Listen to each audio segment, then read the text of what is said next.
Welcome to the road. So I'm thinking about going for a ride for the first time on the Indian in about 3 weeks. It's a little windy. Our windy season seems to have lasted a whole lot longer this year than it has in a long time since we've been here, 15 years. Just to give you an idea of what I'm looking at right now. Give you a shot of these. Flags. Usually this time of the year the wind has stopped being a factor. You can look off in the distance and you can see the mountains barely. The dust is kicked up and it's just kind of made the Manzano Mountains a silhouette. They're only about 15 miles from here, but they look a lot further away because of the dust. So tonight, hopefully, on this ride, we'll talk a little bit about the modern day philosophy of postmodernism.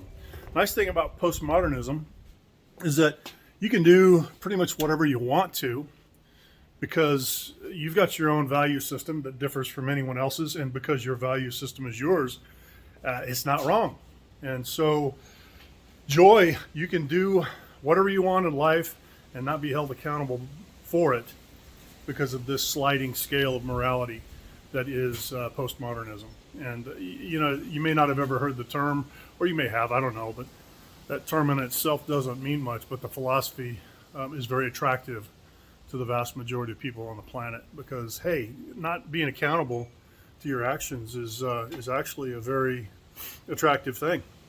I can do what I want and be who I want, say what I want, and it's mine. I own it because it's based on my value system, and mine is mine. So anyway, that's what we're going to be talking about, hopefully, during the ride tonight. Take a look at our transportation. This is my 2020 Indian Challenger. I've had this bike for about 5 months now. I absolutely love it. It's got all the power I need. It's kind of like a sport bike and a bagger built into one. So we'll get on this thing and ride and see how it feels after 3 weeks of being down.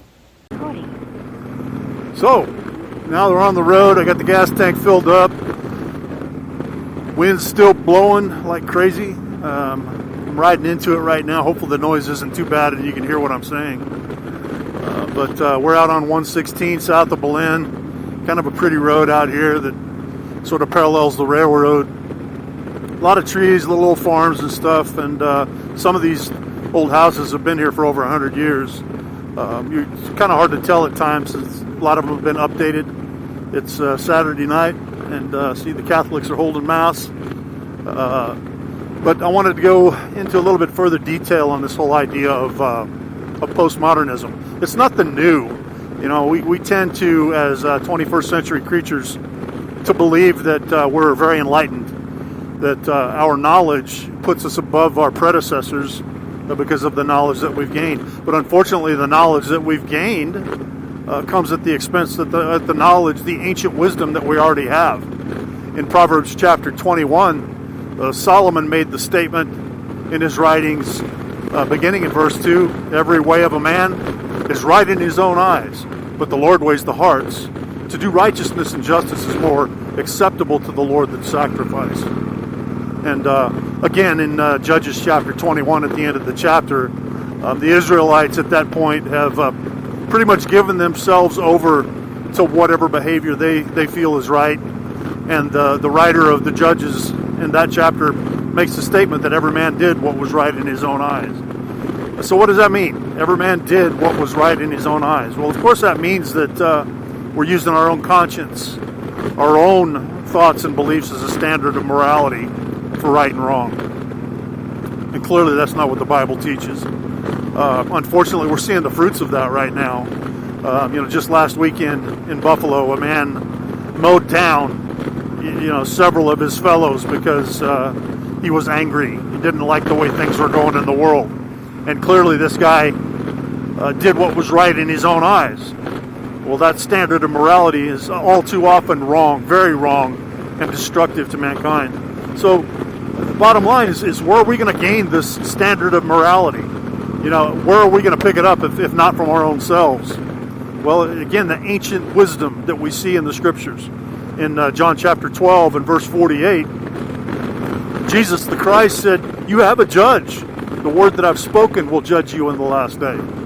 So in this short message that I had tonight, I'm hoping that it might make you think a little bit about what you base morality and righteousness on. Is it something that was handed down by your parents? Is it something that you developed through the years, through trial and error? Or is it something that's timeless, that's flawless, and forever stamped in our hearts if we study the Word of God? His own Word is at our standard. So I'm going to go ahead and leave you with those thoughts and enjoy the rest of this ride. Maybe give you a few shots along the way. And thanks for tuning in to The Road. Enjoy the rest of your Saturday evening.